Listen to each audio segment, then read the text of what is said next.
Good morning बच्चों, study with Pawan sir के channel में आप लोगों का स्वागत है। जैसा कि बच्चों इस समय मैं क्लास 12 का फिजिक्स पढ़ा रहा हूँ। फिजिक्स में आपका चैप्टर है रिफ्लेक्शन ऑफ लाइट, प्रकाश का परावर्तन। प्रकाश के परावर्तन के बारे में मैं डिफिनीशन बता चुका हूँ। इसके सेकंड लेक्चर में आप जाएंगे तो देखेंगे वहाँ रिफ्लेक्शन ऑफ लाइट का डिफिनीशन मैं बताया हूँ। एक बार पुनः बता देता हूँ। प्रकाश का परावर्तन पूछा जाए किसे कहते हैं? जब कोई प्रकाश की किरण किसी चिकने या पॉलिशदार सतह से टकराती है तो टकराने के बाद वापस उसी माध्यम में लौट जाती है, जिसे हम प्रकाश का परावर्तन कहते हैं। प्रकाश के परावर्तन के दो नियम हैं। पहला नियम है आपतित किरण, परावर्तित किरण तथा आपतन बिंदु पर बना अभिलंब तीनों एक ही तल में होते हैं। दूसरा नियम है आपतन कोण बराबर परावर्तन कोण, अर्थात I बराबर R। दर्पण दो प्रकार के होते हैं। एक दर्पण होता है बच्चों समतल दर्पण, जिसका परावर्तक पृष्ठ समतल होता है। दूसरा होता है गोलीय दर्पण, जिसका परावर्तक पृष्ठ गोलीय होता है।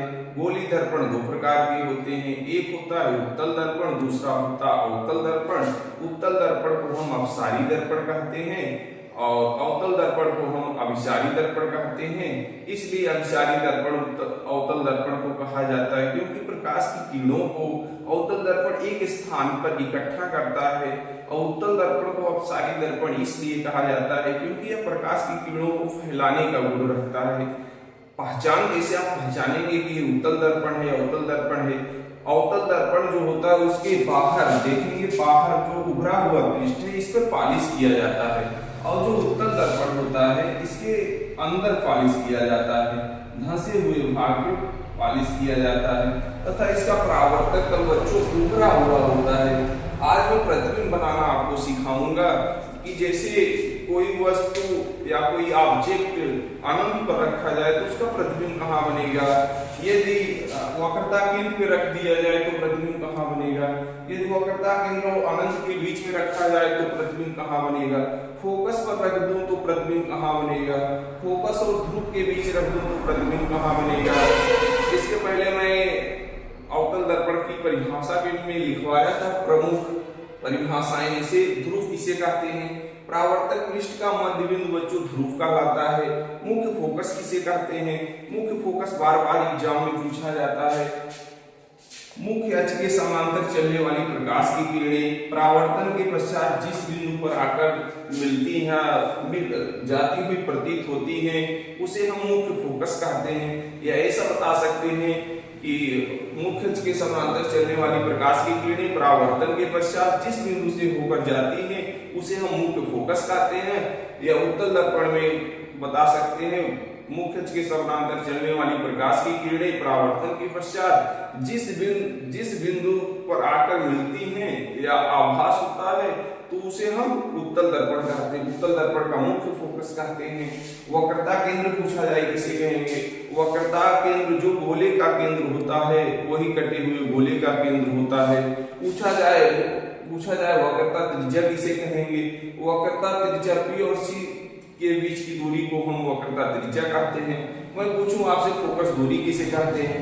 P और F के बीच की दूरी को फोकस दूरी कहते हैं। पूछा जाए आपसे मुख्य अक्ष क्या है? P और C से होकर जाने वाली रेखा बच्चों मुख्य फोकस कहलाती है। इसमें परिभाषा आज पढ़ेंगे। प्रतिबिंब को मैं अनंत रख दूं, जब वस्तु अनंत पर होती है तो प्रतिबिंब फोकस पर बनती है। यह अत्यधिक छोटा वास्तविक और उल्टा बनाता है। बच्चों यदि अनंत पे मैं वस्तु को रख दूं, कहाँ रख दूं? अनंत पे, तो अनंत से जब प्रकाश की किरणों को गुजारूंगा तो मुख्य अक्ष के समांतर जाएगी। मुख्य अक्ष के समांतर जाएंगी तो परावर्तन के पश्चात दर्पण से टकराने के बाद मुख्य फोकस से होकर चली जाएंगी। दूसरा मैंने प्रकाश की किरण लिया तो ये परावर्तन के पश्चात भी मुख्य फोकस से होकर चली जाएगी। इसका मतलब हमारा ऑब्जेक्ट इतना बड़ा है और प्रतिबिंब कैसा बनेगा? बिंदु आकार का बनेगा। प्रतिबिंब कैसा बनेगा? बिंदु आकार का। देखिए बहुत छोटा बन रहा है, इसलिए लिखा है कि यह अत्यधिक छोटा वास्तविक और उल्टा बनेगा, क्योंकि अवतल दर्पण में प्रतिबिंब बच्चों उल्टा बनता है, उत्तल दर्पण में प्रतिबिंब सीधा और आभासी बनता है। इसमें प्रतिबिंब वास्तविक और उल्टा बनता है। दूसरा देखेंगे, जब वस्तु C से परे है, वस्तु कहाँ रख दिया जाए? C से परे, मतलब C और अनंत के बीच में रख दिया जाए तो प्रतिबिंब कहाँ बनेगा? प्रतिबिंब C और F के बीच में बनेगा या छोटा वास्तविक और उल्टा बनेगा। जैसे मैंने वस्तु को C और अनंत की कहाँ रख दिया? बीच में रख दिया। तो देखिए मुख कक्ष के समानांतर प्रकाश की किरण गई, परावर्तन के पश्चात मुख्य फोकस से होकर चली गई। इसके बाद मैंने दूसरा प्रकाश की किरण गुजारा, मुख्य फोकस से गई, परावर्तन के बाद मुख्य अक्ष के समानांतर हो गई। तो प्रतिबिंब बच्चों कहाँ बन रहा है? देखिए C और F के बीच में बन रहा है। तीसरा देखेंगे, पहला था, दूसरा था, अब तीसरा देखेंगे। तीसरा है जब मैं वक्रता केंद्र पर रख दूं, जब वस्तु को कहां रख दिया जाए बच्चों? वक्रता केंद्र पर रख दिया जाए। लिखेंगे जब वस्तु को वक्रता केंद्र पर रखा जाए तो प्रतिबिंब कैसा बनेगा बच्चों? प्रतिबिंब वस्तु के आकार का बनेगा। तो प्रतिबिंब वस्तु के आकार का बनेगा तथा वास्तविक उल्टा बनेगा। बच्चों यदि मैं प्रतिबिंब को कहाँ रख दूं? वक्रता केंद्र पे रख दूं, तो वक्रता केंद्र पे ही बनेगा। कैसा प्रतिबिंब बनेगा?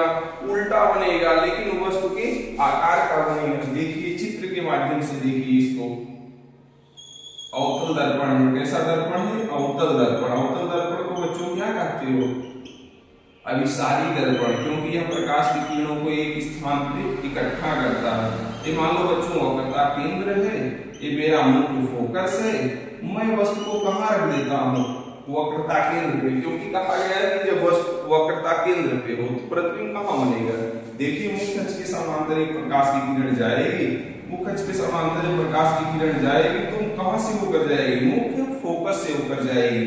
एक मैं बच्चों दूसरा प्रकाश की किरण गुजारता हूँ, तो प्रकाश की किरण कहाँ से होकर जाएगी? मुख्य फोकस से होकर जाएगी। तो परावर्तन के पश्चात कहाँ पर आकर मिलेगी? परावर्तन के पश्चात बच्चों, परावर्तन के पश्चात आकर कहाँ पर मिलेगी? देखिए यहाँ पर मिल रही है वक्रता केंद्र पे। तो प्रतिबिंब कैसा बनेगा? उल्टा बनेगा। कैसा बनेगा? वस्तु के आकार का बनेगा। इसका मतलब जब मैं वस्तु को वक्रता केंद्र पे रख दूं तो वक्रता केंद्र पे प्रतिबिंब वही बनता है, वक्रता केंद्र पे ही बनता है, वस्तु के आकार का बनता है, वास्तविक और उल्टा बनता है। देखिए एक ऑब्जेक्ट मैंने रखा ए बी, तो इससे प्रकाश की किरण मुख्य अक्ष के समानांतर गई, मुख्य अक्ष के समानांतर के बाद मुख्य फोकस से होकर चली गई। दूसरा मैंने प्रकाश की किरण को गुजारा, ये प्रकाश की किरण मुख्य फोकस से होकर जाएगी, परावर्तन के पश्चात मुख्य अक्ष के क्या हो जाएगी? समानांतर हो जाएगी। तो प्रतिबिंब कहाँ बन रहा है बच्चों? यहाँ बन रहा है। देखो ए डैश और बी डैश, ये प्रतिबिंब बन रहा है। कैसा बन रहा है? वास्तविक उल्टा तथा वस्तु के आकार का।